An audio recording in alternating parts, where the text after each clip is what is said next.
our State House studio in Montgomery. I'm Todd Stacy. Welcome to Capitol Journal. We begin our coverage again this week in Washington, where the government shutdown is now a month long, and the impacts are starting to grow. Just one day before food assistance was set to lapse, a federal judge has ruled that the Trump administration must use emergency funds to pay for at least part of the SNAP program. Though delays are expected and it's unclear what comes next. APT's Alex Engel reports from Capitol Hill. As the government shutdown surpasses 30 days, more than 750,000 Alabamians were on the brink of losing access to the Supplemental Nutrition Assistance Program, or SNAP. Following a lawsuit from Democrat-led states, federal judges ruled that the U.S. Department of Agriculture must begin using its contingency reserve to pay for the program. This decision will help avert part of the crisis that Alabama was bracing for. Hundreds of thousands of people just in our 12 counties in central Alabama will not have food on their table. And to me, that is a disaster. CEO of the Community Food Bank of Central Alabama, Nicole Williams, says food banks in the state have been preparing for a spike in demand. Even with some SNAP benefits resuming, federal workers are still missing paychecks. And November benefits will most likely be delayed from going out. I think what we're trying to do now is ask the community to step up and either bring food or donate money so that we can purchase additional food and get that out through our system for folks that need it in our regular distributions. Back in Washington, senators have left for the weekend without reaching a deal. Some bipartisan talks have begun, but no agreement has been reached to end the shutdown. Senator Tommy Tuberville says the onus remains on Democrats to vote for the short-term spending bill. The vote for the measure has failed 13 times. This is all in their court. All they got to do is vote for it, but they refuse to do it because it's politics. This week, Democrats were urging the White House to tap into the contingency reserve to fund SNAP while the government is shut down. They're making an affirmative decision to rip SNAP benefits away from the American people as a pressure tactic. That's what Mike Johnston said. Previously, the Trump administration argued it was illegal for them to do so. It's unclear if they will appeal these decisions. But even now that the White House is ordered to use the funds, there's not enough available to cover all November benefits, which could still leave people hungry. And next week will be a pivotal moment for lawmakers to find a way out of the shutdown, as open enrollment for the Affordable Care Act marketplace begins Saturday. High health insurance costs are at the crux of the funding lapse. Reporting on Capitol Hill, Alex Engel, Capitol Journal. Thank you, Alex. As she just reported, many are expected to turn to food banks and other organizations should SNAP benefits lapse. Capitol Journal's Randy Scott takes a closer look at how that demand could impact local food stores. It's busy at the Heart of Alabama Food Bank in Montgomery. As the holidays grow close, you'll find volunteers hard at work, such as these high school students from Montgomery's St. James School. Organizers with the food bank say it will get busier due to Washington, D.C. disagreements. The government shutdown has continued. Of course, we're getting into a period of where they've already made the announcement there's not going to be any SNAP distributions in November, which, as expected, has sent a lot of people into panic. Michael Coleman is the CEO of this food bank. He says it serves 35 counties with help from 4 additional food banks. He adds it's a big area to cover, and it's even bigger with supplies getting thin. We recognize we simply don't have enough resources out there to be able to compensate for a full month's loss in SNAP benefits. Coleman says they were aware the nation's Supplemental Nutrition Assistance Program, or SNAP, was going through a period of uncertainty. They must still find a way to get citizens the help they need.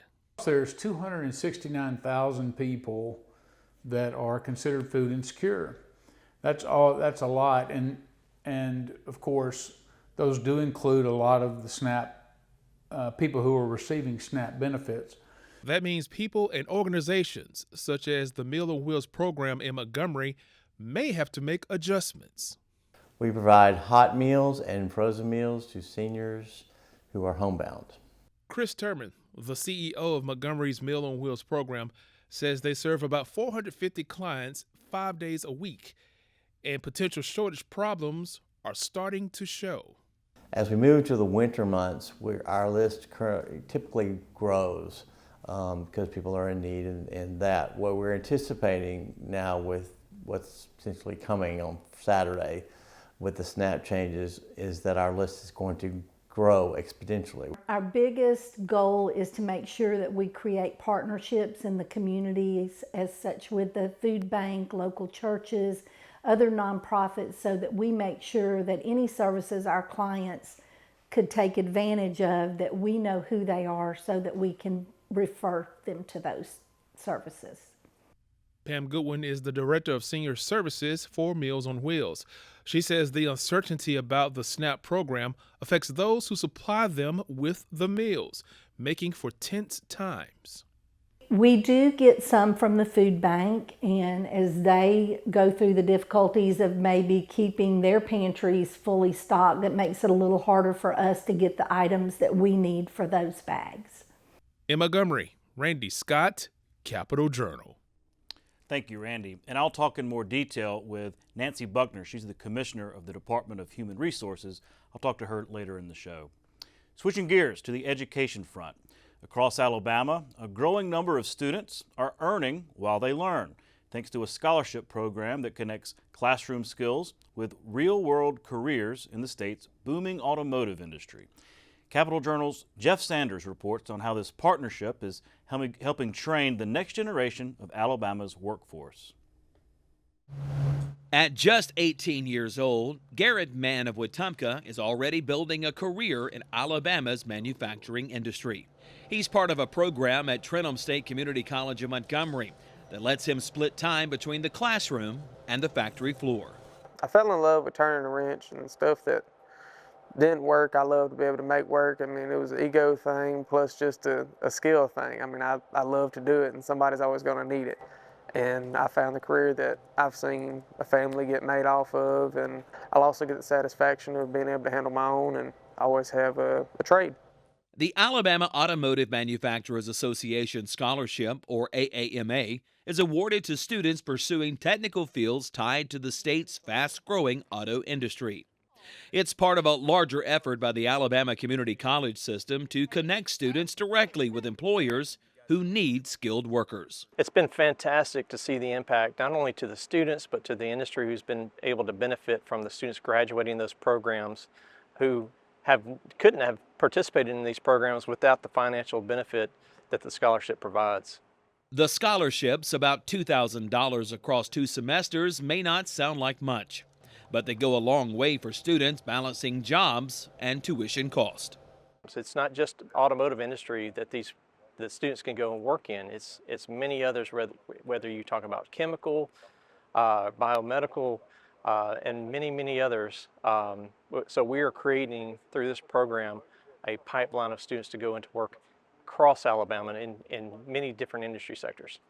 The AAMA program was highlighted at the recent Southern Automotive Conference in Huntsville, where educators and industry leaders focused on how to keep Alabama's workforce competitive. In the partnership of AAMA with all of us manufacturers, it helps us to continue to build that pipeline of good employees, and that gives us a competitive edge sometimes against the other states, that we have such good support from our government who funds the AAMA scholarships, the AAMA organization that helps us organize how to select and pick those candidates. All of those things strengthen our manufacturing talent pipeline. For Garrett, the combination of hands-on training and paid work experience is already paying off. His father and brother also work in manufacturing, but Garrett says this program is helping him carve his own path. You're not going to go wrong with this. It's an easy street to making a lot of money fast, and growing your career as soon as you walk out them high school doors. With each semester, Garrett is gaining skills that will put him in high demand and giving him confidence for what comes next. For Capital Journal, I'm Jeff Sanders reporting in Montgomery. Thank you, Jeff. Before we go to break, we'd like to ask for your feedback as a viewer. Earlier this week, certain members of the Alabama Educational Television Commission, that's the body that governs APT, floated a proposal to de-affiliate Alabama Public Television from PBS. Of course, that would mean the removal of all PBS programming, from Daniel Tiger to Antiques Roadshow to PBS NewsHour and Washington Week. It's unclear what would replace that programming, and it could put APT's license in jeopardy. No decision was made, but the commission will meet again in a few weeks, and they've asked for the public's input. So, send us your feedback. Email comments@aptv.org and let us know your opinion on this matter. After all, this is public television, and as a viewer and a taxpayer, we want to hear from you. And we'll be right back with tonight's guests. You can watch past episodes of Capitol Journal online anytime at Alabama Public Television's website, aptv.org. Click on the Online Video tab on the main page. You can also connect with Capitol Journal and link to past episodes on Capitol Journal's Facebook page. Tuscaloosa served as the second capital of Alabama from 1826 to 1846 when the capital moved to Montgomery. The Greek Revival and Federal-styled Capitol building was leased to Alabama Central Female College for use as a concert hall and classrooms until it was destroyed by fire in 1923. The architectural influence of the structure is reflected in many of the buildings on the University of Alabama campus, and the ruins are a city park. Welcome back to Capitol Journal. Joining me next is Nancy Buckner, Commissioner of the Alabama Department of Human Resources. Commissioner, thanks for coming on the show. Thank you for inviting me, Todd. We've got a lot to talk about, but it's been a while since you've been on Capitol Journal. I was hoping you could remind our audience about the large scope of DHR and what all the role is for the state. Yes, we run about 6 major programs, those being the SNAP program, the Child Support program, the TANF program, the Child Care program, the Adult Protective Services program, and the Child Welfare program. So all in all, each year we touch the lives of about 1.4 billion people in all those programs. Quite a big umbrella. You mentioned SNAP, Supplemental Nutrition Assistance Program. Yes. Used to be called Food Stamps. It's in the news right now because this continued government shutdown, we're going on a month now, is really going to start impacting SNAP recipients, really beginning this weekend. Y'all put out some information about this. What's the latest you can tell us in terms of the SNAP program and its continuation or lack thereof? Well, of course, we don't know how long the suspension is going to continue, but starting November 1st, which I believe is Saturday, there will not be any benefits loaded on any of the EBT cards. SNAP is distributed on the EBT cards, and that is all suspended. However, the important thing for the recipients on SNAP is to continue their normal, whatever they have to report, to continue their SNAP, or if they need to apply, they can come in and apply. The difference is there will not be any benefits loaded until the suspension has ended. The important thing, though, is to have those files in order. Our workers will continue to do their work so that when the suspension is lifted, that file will be ready to be processed, so it makes it quicker for the benefits to be put back on the cards. Okay, so explain that a little bit. You're talking about like documentation. What kind of things do recipients have to document, and especially if they don't have funds on their cards? Well, they have to, many of our recipients are working, so they have to, if they change jobs or their wages increase, they have to send that report in. Some of them, because of their situations, are on what we call monthly reporting. All those have to continue to be sent in, and just things like that. And like I say, we want to encourage people that need it to continue to apply, because this will end. We just don't know when right now. And then we need to have everything in order so we can send that file to our vendor that handles that and then get the money back on the cards. Right. Well, it's just, maybe something many of us take for granted is just having money in the bank to pay for necessities like food. And I just can't imagine it being, the funds that you depend on just not being there. So I know that there's been talk of food banks, expanding their resources and offering their resources. Do you think we have the resources necessary? Let's just say this goes on for 1 or 2 more weeks. Do we have the kind of resources, you think, at food banks to I know that's not your job necessarily, but do you think we have what it takes to get through a longer shutdown?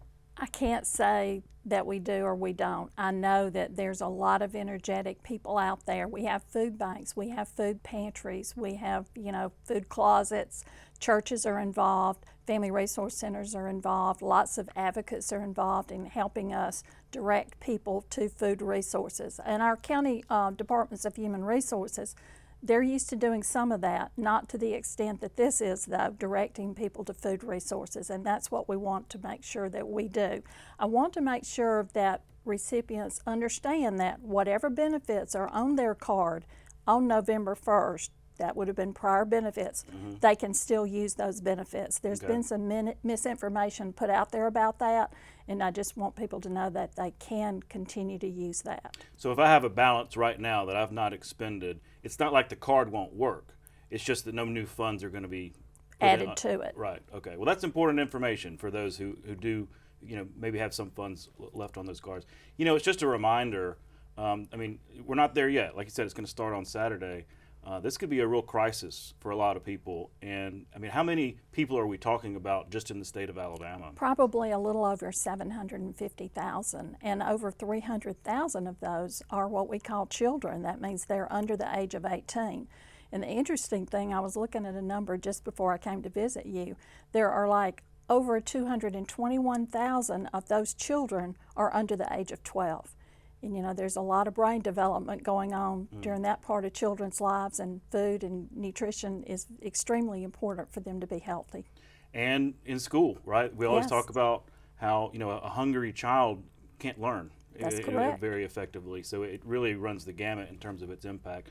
So hopefully this shutdown will end. We're watching Washington like the rest of everybody, hoping that they can figure out a way to end this, because it does start to affect real people's lives. I really appreciate you sharing with us the information, because folks need to know what's real and what isn't. I wanted to add one other thing, if I can, because there's some large corporations that have contacted us on what they could do and all of that, and so we have asked them if they've got extra funds to donate to food banks. There's a big food bank association, but there's lots of smaller food banks around too, or donate to food pantries and things like that, so we can keep the food coming. Absolutely, that's a great idea, and everybody wants to do their part. Switching gears, I know that you mentioned adoption is part of the umbrella of DHR. November is Adoption Month. Yes, it is. That's something that's close to my heart, and it's a wonderful thing that the state participates in. I know there's all kinds of organizations that we had Steve Dewar from Agape on last year to talk about it. Talk about Adoption Month and how DHR plays a role in adoptions throughout the state. We do, but let me say one thing for sure. Adoption Month is every month at DHR. Okay, yeah. And ask the people in the counties, because we're always, if it comes to that point where one of our foster children needs to be adopted, their parental rights have been terminated, then we don't want them to get hung up in the system, so to speak.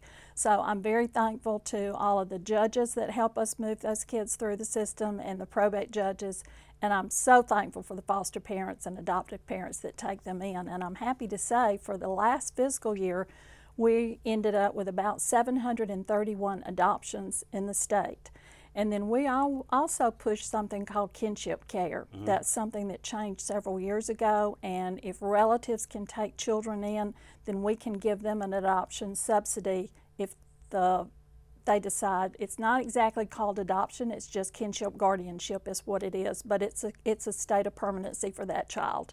And we're so happy that we had 262 of those, I believe, right now in the state. So with a relative. Yes. Yeah, that's great. Lots of family take our children in.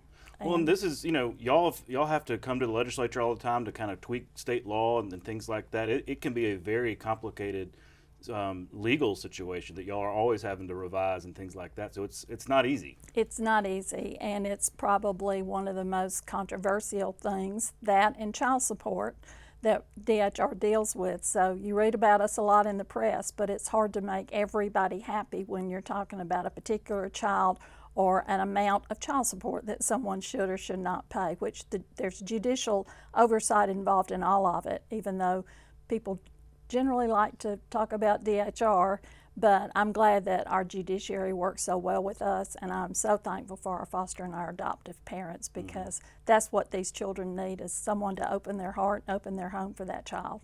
What a blessing for those children. You know, one of the biggest advocates for adoption and improving adoption law is Andy Hornsby. Yes. Your former colleague who sadly passed away this week. We're all sad to hear of Andy Hornsby's passing. Talk about his legacy, because he was DHR commissioner twice, I believe. Yes, he was. And then he worked in the finance department. So he worked under 3 governors. But when I first started coming to Montgomery to work, not as commissioner, I worked for Andy Hornsby when I was down here. So I'm really happy to be able to say that. And he was just a wonderful individual. And Andy believed in treating everybody the same. You know, I attended his service this morning, and you know, Andy he did a little bit of work under the Bush administration too, and he could be in a meeting with everybody with suits and ties on, talking with the really, really big officials in the country, or he could be around a fire over in Macon County, shooting the small talk and petting his bird dog at the same time. He was an avid hunter and loved his dogs and all of that. So he was just an all-around great individual and a wonderful person to have at the head of DHR. When he was at the head of DHR, I really appreciated him and feel like I learned a lot from him too during those days. Thank you for sharing that. Yes, when I was a young staffer in the Riley administration, he really was a mentor to a lot of us youngins, just, you know, providing some of that, what we needed to know about the world when you think you know everything. So I just want to give our thoughts are obviously with his family, but a tribute to Andy Hornsby. What a great statesman. Well, he certainly deserves it. Absolutely. Well, Commissioner, thanks again for coming and sharing this information. I hope you'll keep us updated as the shutdown hopefully comes to an end. Sure. I'd love to tell you it ended Saturday, but I can't say that today. We will keep watching. Keep praying and hoping. That's right. Thanks again. Thank you. We'll be right back.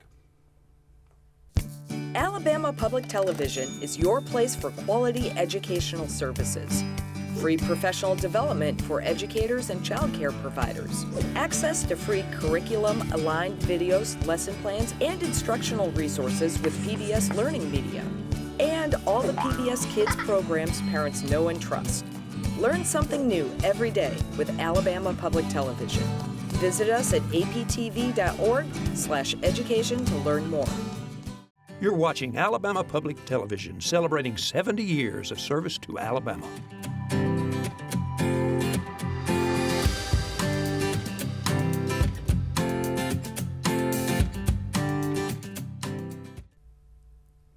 Welcome back to Capital Journal. Joining me next is APT's senior education reporter, Trish Crane. Trish, thanks for coming down. Great to see you, Todd. Lots to talk about on the education front, as always. I want you to catch us up on a number of topics. Okay. I want to start with school enrollment. I guess it's average daily membership, right? At the start of every school year, they basically take a tally of students that are attending over a period of weeks, right? It's the 20 days after Labor Day, okay. The average number of kids that are enrolled. But your reporting on this made a lot of headlines because we're down. We actually saw a decrease in enrollment. Some of that predictable, some not. Talk about what your data showed. Yeah, so Dr. Mackey, state superintendent, released some numbers at the state board work session, followed by a district level breakdown a few days later. That's where you really start to, look at what is happening, where is the movement of students.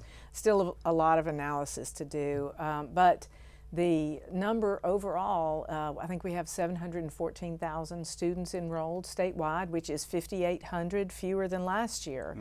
So, you think about fewer kids need fewer teachers, right? And because the distribution of children is not linear, right? Like somebody may have lost a bunch of third graders, another school may have lost a bunch of 8th and 10th graders.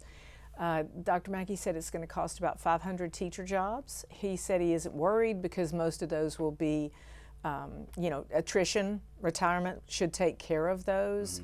But the kids, on the other hand, when kids go off to private school or if they homeschool, our state does not track them. Other states do. They just take a tally. It's not like they, keep track of their grades or anything like that. They just take a tally to know where they are. We don't do that.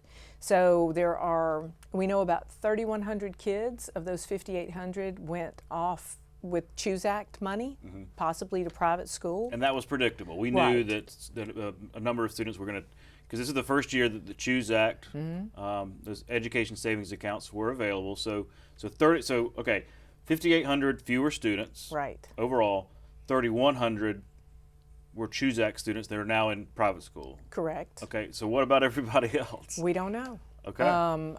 Initially, Dr. Mackey said maybe he was hearing anecdotally that they could be Hispanic students. There's been movement with a lot of Hispanic families. Either they're leaving the state, leaving the country. Because of the crackdown federally. Exactly. Yeah. Exactly. And of course, schools don't track the documentation status of students. That's not allowed federally.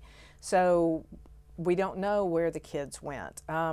After the district level information was released, Dr. Mackey said now he thinks maybe a lot of the children went to homeschool, which is a possibility at any time, right? And while schools like to know if children went off to homeschool just so they know what happened to them, and they wouldn't track them after that, there's no requirement. So, there's actually some confusion about whether there's a requirement or not. But right now, the way it's being interpreted is there's no requirement for homeschool families to let the district know that they're homeschooling. So I know I was at a conference last week where Dr. Mark Sullivan from Birmingham City said they were missing 500 Hispanic students. So until the real enrollment numbers come out, like ADM, average daily membership, is for funding purposes, right? So schools are funded based on last year's ADM. So the numbers we gather this year will be used to fund schools next year. Right. But that doesn't really tell us the race of the kids, the grades that they're in. So enrollment numbers should come out in a couple of weeks, and that will give us more information. I'll be able to go back and compare and see, have we had a shift demographically? But overall, Dr. Mackey said statewide, we've actually gained 300 Hispanic students. So, I don't want to single out and, track Hispanic students, but that has been the question. That's the... Not just in education, but just across the board. Right. Folks either maybe leaving or just kind of remaining in the shadows with this crackdown. Right. Well, we talked about the CHOOSE Act because that's part of it, right? These 3,100 students. Right. But that's just a fraction of overall how many students and families are taking advantage of the CHOOSE Act. Right. $7,000 a family can get to either go to a private school, a lesser amount to go to homeschool, right? Or they can apply that to another public school if they charge some kind of tuition. Correct. So let's talk about the CHOOSE Act. How many families overall are taking advantage of this, and what does your reporting show about how this program is getting off to a start? Okay, so gosh, that's a lot, but I'll do my best. About 18,000 families, 18,000 children. Okay. I don't know how many families actually. So could have multiple, yeah. Exactly. So about 18,000, maybe close to 19,000 students are using CHOOSE Act education savings accounts. We call them ESAs, right? And of that amount, about 6,500 are in homeschool, right? They're using them for homeschooling. Right. About 12,500 of them are using them in private school. So we know that we have some of the pieces of the pie. We know that about 9,600 of those 12,500 were in private school last year. Okay. The rest came from somewhere else. Not exactly sure. Well, that kind of lines up with the 3,100. Right, and it is, and we know, I said that wrong actually. We do know how many kids from which setting are using ESAs, like kids who maybe homeschooled last year and now are using private school, money for private school. What we don't know, my latest reporting was really a breakdown by school of the participating schools. I think there are about 250 participating schools. And the Alabama Department of Revenue, thankfully, provided the information I requested, which was how many kids are at each school using ESAs. And you know, some schools, like most of their kids are, not a whole lot of schools, but most of their kids are using Choose Act ESAs to pay the tuition. And then there are other schools that have, you know, a third of their kids are using Choose Act ESAs for tuition, and they can use for other expenses too. But you know, they're kind of spread out all over the place. So it's hard to say, you know, what does that tell us? I don't know yet. This is kind of baseline data. But I mean, for the first year, we have to remember, lawmakers thought about 14,000 or 15,000 kids would take advantage of it. So it exceeded expectations. For sure, yeah. And that kind of speaks to the next question I was going to get at, because for the first year, you have this income threshold, right? Without getting too much into the weeds, a family of four, about $90,000 is the income threshold for to be able to take advantage of that. The plan was for that to go away, for it to be universal, but with talking with Chairman Garrett and Chairman Orr, it's likely to stay in place. The reason why that's interesting to me is you mentioned that so many of these students were already in private school, and so really their families are getting a break, right? Sure. A break from that cost of tuition. And if they're under that threshold, that's a really meaningful cost savings. It is. And you know, so do you expect that to be discussed when the legislature meets? Do you think they'll revise the law at all, or just kind of do an introspection to see how it's working? I think they'll probably, from what I have been able to gather, I don't think they'll adjust the law in terms of making it, you know, universal, putting that off for a while. That what they've said is that everybody would be eligible for an ESA 2 years from now, so the start of the 27-28 school year. Upon further discussion, you know, Chairman Orr said, if the funding's there. Right. So if the funding is not there, then it can't become universal. He said maybe it goes up. The income level right now is set at 300% of the federal poverty level. Yeah. So maybe it becomes 325%. I think they're going to take that as it comes. Yeah, it seems so. And when you hear these stories of families that are taking advantage, there's that economic impact is the big deal, right? Oh, that's absolutely. that's the big deal. Yeah. All right. Well, we'll keep reporting on I really appreciate your reporting on the Choose Act data that nobody else has been able to gather. You've really nailed it. While I've got you, your latest reporting is on this direct admissions program in the state of Alabama, essentially where colleges or students can maybe more streamlined a process for applying to colleges as we traditionally know. Right. So talk about this program and what your reporting showed. Yeah, so it launched in August. It's called the Direct Admission Initiative. Alabama Possible, nonprofit Alabama Possible, is really shepherding that, overseeing the process. And what it boils down to is students create a profile. There's a management system, a computer management system called Match that Alabama Possible has contracted with, right? And then, so what happens is seniors fill out a profile, basic profile. Tell me about yourself and upload a transcript, okay?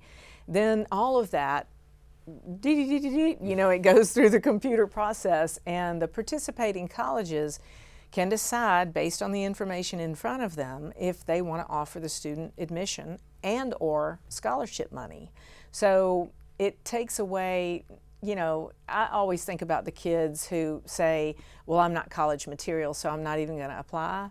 Maybe they are, right? And I think a lot of them are finding out that there is a college out there that wants them. And the counselors that I've talked with say it's really given those types of students a boost of confidence, and that they're taking their schoolwork a little more seriously. So I thought, gosh, should we start this in the 9th grade? But first round has gone through, and remarkable. 20,000 high school seniors participated. Alabama Possible thought maybe 5,000 to 8,000 might, because this is really dependent on high school counselors, right? Alabama Possible trained the high school counselors, but then the high school counselors, they've got to get the kids in there and willing to do this.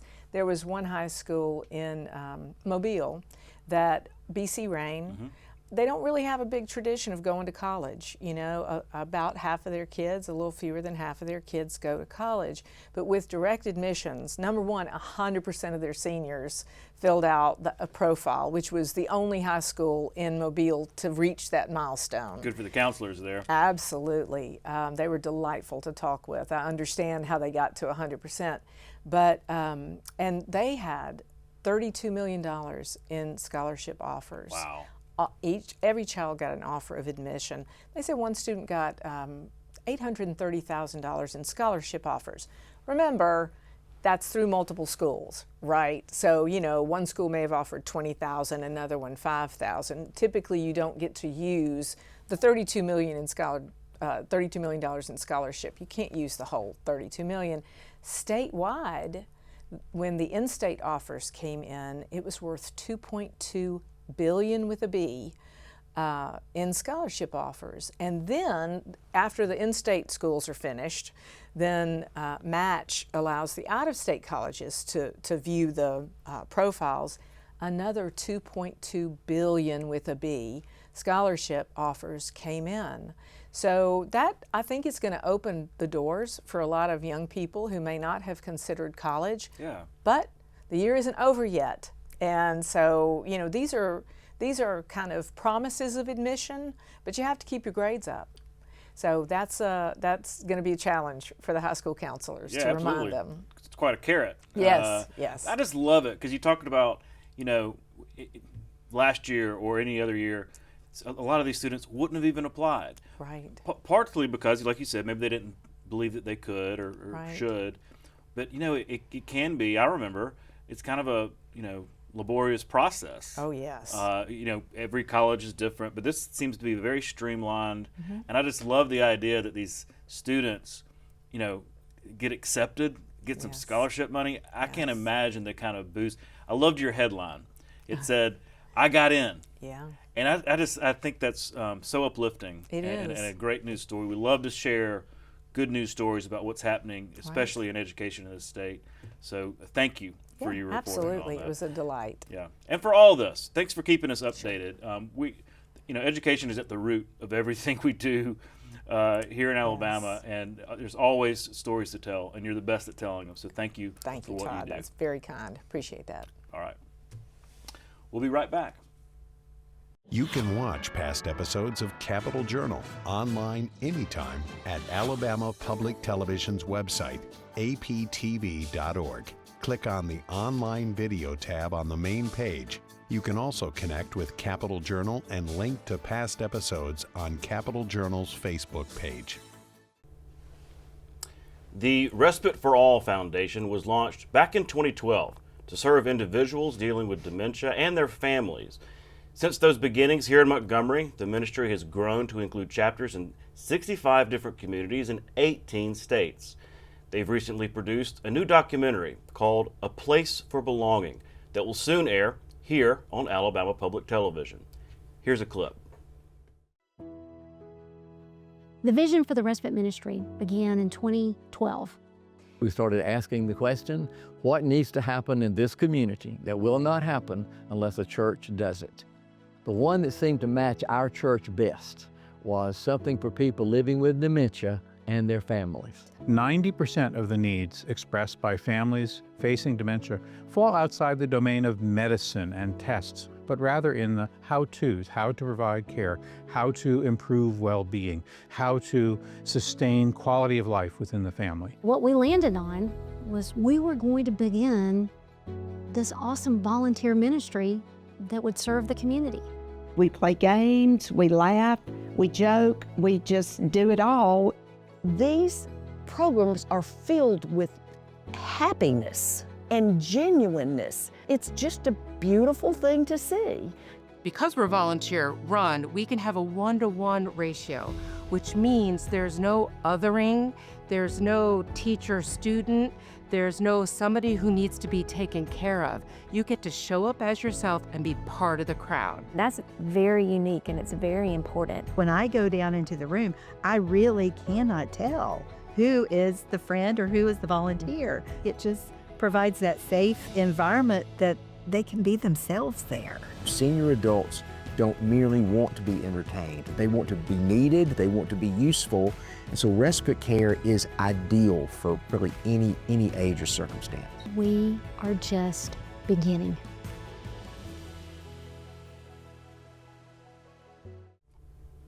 And joining me now to talk more about it is Respite for All co-founder Daphne Johnston and Bishop Lawson Bryan of the United Methodist Church. Thank you both for coming on to talk about this. Thank you for I'm having glad us. to be here. Absolutely. Well, obviously a moving film. I think one of the reasons it can be so moving is most of us, maybe all of us, have dealt with this in some capacity, whether it's dementia, Alzheimer's, impacting a family member, a loved one. So I want to talk, I have so many questions, but Daphne, can you take me back to the very beginning? How did Respite for All get started back then in 2012? Well, once we launched the respite ministry at First United Methodist Church here in Montgomery, in the basement of the church, right? We started with 2 participants and 14 volunteers. And Bishop Bryan loves to say we had no strategic plan, we have no consultants, we had, nothing but organic growth. It just continued to grow and grow. And we had people from all over the state come to see what we were doing. And the idea of us beginning a national respite foundation truly was planted by one of our care partners, Warren Barrow. His wife was 52 when she was diagnosed with early onset Alzheimer's. And she was in our ministry for 3 years, and he wanted to make a difference. And he said, we have to take this to every city and every state. He said this model is too good. So he helped me found the Respite for All Foundation, which goes into every state now, in 2019. And so we've been going 6 years, and I'm just always grateful for his leadership. Mm-hmm. Bishop Bryan, you talked about in the documentary how obviously this is a big thing for those participating, right? Those who come are dealing with dementia and other issues. But you also talked about how much it may impact volunteers, Absolutely. right? Ones who come wishing to serve, and they end up benefiting and being somewhat changed themselves. Talk more about that. Had no idea what that was going to be, but I noticed as Daphne developed the model and as she trained people as they got involved, I noticed among our church members, and not only ours, but we have church members from all over the community. Mm-hmm. It pulls from every religious entity. But what I noticed about it was a commonality. They were all very much alive. They were not depressed, they were not upset. It did not turn out to be to them a difficult thing to do, but joyful. I saw an energy there. And I started thinking, this is remarkable. This is what every pastor would love to see, this kind of energy among your people. But it was respite that was producing that. So the people living with dementia were having an effect on those of us who were volunteers. And there was an aliveness that I was delighted to hear. So then we did some surveys about that to figure out what makes you so alive. And they gave us lots of feedback. And one was they found unconditional love, they found unexpected joy, and they found what they call radical patience. They learned to slow down and be with people and pay attention. Well, that's something in today's day and age. I mean, we're all addicted to these cell phones and just have the attention span of gnats, Yeah. And Right. so Yeah. To learn that kind of patience. It's a respite from our phones and the outside world. When volunteers come, we know to just put things away and we focus on relationships. It's really an intentional, incredible opportunity to be with your neighbor. They consistently say they get more out of it than anybody, which is beautiful to see. Well, this is a question for both of y'all because you tell the story about how it came to be, and really it was a prayerful ask. We'll talk about what is there a need in our community that's not being met, right? Yes. Talk about how that happened, and then your emergence there as the co-founder. So 12 years ago, we were asking at First United Methodist Church, what needs to happen in this community? That will not happen unless the church does it. Okay. And the key to that is don't ask your church members. Ask the local authorities, ask social service agencies, ask the mayor, the city council, county commission. You get a long list of things. But we noticed on there one that kept coming up, something for people living with dementia and their families. And that just resonated with our congregation. That was great. I didn't know what it meant though, and so we prayed about it for a year, and out of the blue I got a phone call from Daphne, and she said, I see the vision. Well, that was remarkable. However, as I got to know her 12 years ago, She had an academic background in gerontology. She had run senior centers for 15 years. She was uniquely equipped to see a vision. And it was out of that vision that our trustees allowed us to invest in her a year of study where she developed the model. Well, talk about that, how your background translated into this foundation that has just grown and grown. I want to ask you about that growth, but how did your background translate into that? I think that I had run memory care units in long-term care previously in my first career for 15 years.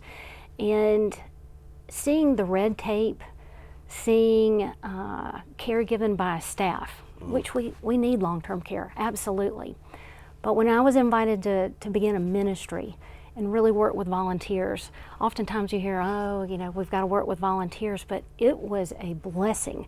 I had to cut back people because there were so many in the community from all different churches that wanted to help with a new vision. And, you know, one of our greatest problems was getting enough participants at the very beginning to serve the volunteers because so many people could see that this was not rocket science, this was not state regulations, this was 4 hours from 10 o'clock to 2 o'clock of ball games and music and art and service projects.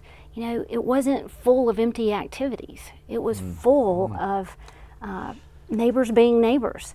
And, you know, when we get back to talking about the growth, we developed this model over 10 years at First Methodist, but what we recognized was when we wanted to make this bigger, we went all over the state trying to figure out how we were going to build, say, you know, a clubhouse in Montgomery to accommodate more people.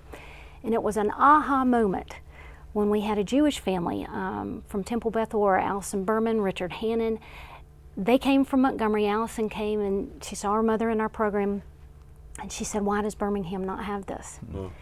And I said, well, you can have our budget, our brochures, our everything. And that was the beginning of us recognizing that there are hundreds and thousands of churches and synagogues where we could use existing buildings and not to have to pay overhead. And therefore, that's a key factor in how we began the network. We didn't have to raise money for brick and mortar in one place. We were going to use empty space during the week that was already paid for with a huge army of volunteers. So, you know, God has just put the people and the vision in place. Well, talk about that growth, because, I mean, it's one thing to go to Birmingham and other places in Alabama. It's another thing to be in 18 different states. I'm curious how that has worked. I mean, have people reached out to you and said, hey, you've got something going here. How do we get started? Well, Bishop Bryan was a big believer in me and sent me all over the country speaking to conferences, and then I've carried on that tradition. And so any aging conference, religious conferences, recently did a podcast for the Administration on Aging. We are spreading the model because truly a senior center, churches, synagogues, anyone can do this. And when we've got 13 years behind us of what works and what doesn't work, of shared best practices, it's really a magnet for different organizations. Let's talk about the brain science luncheon the other day. I guess this was a couple of weeks ago. It's the first time I had been, and I'm sorry that I've not been yet because I really got a lot out of it. Y'all had probably over 1,000 people there. Right. A great program, also featuring Lisa Genova. She's the author of Still Alice and some other books in this topic arena. Lots to take away from that. I'm getting the book, by the way. It should be in the mail from Amazon. One of the things that struck me, I want to ask you about this, Bishop, is she talked about how, you know, those dealing with dementia or Alzheimer's have obviously, you know, to one degree or another, they're struggling with memory, but that they haven't lost their emotions, their very human emotions, the full range of human emotions. That really struck me as a member of the audience because I feel like maybe we take that for granted, whether it's a relative or somebody else.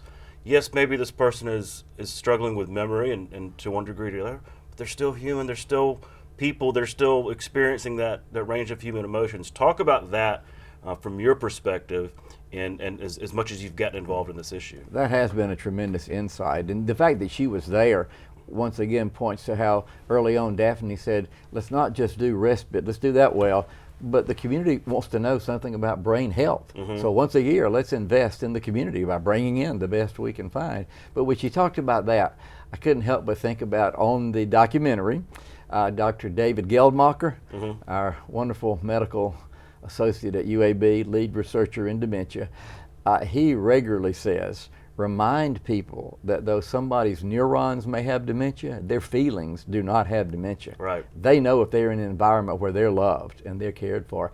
I think that's hopeful for all of us. It means you show up and be there and connect with people, and you're going to be impacting them far beyond what cognitive ability might seem to be. We're more than our cognitive abilities, and those feelings do not have dementia. Great insight. Yeah, absolutely. Do you think that makes a difference in terms of folks changing their mindset? Maybe this documentary can be a big part of that, changing your mindset about, you know, what, you know, folks dealing with dementia actually experience.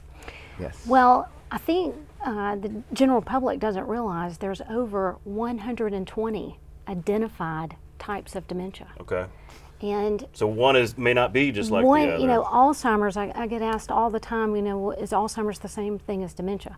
Alzheimer's is a form of dementia, just like Lewy body, just like Parkinson's, just like, you know, people might not know that 40% of people living with Parkinson's develop dementia.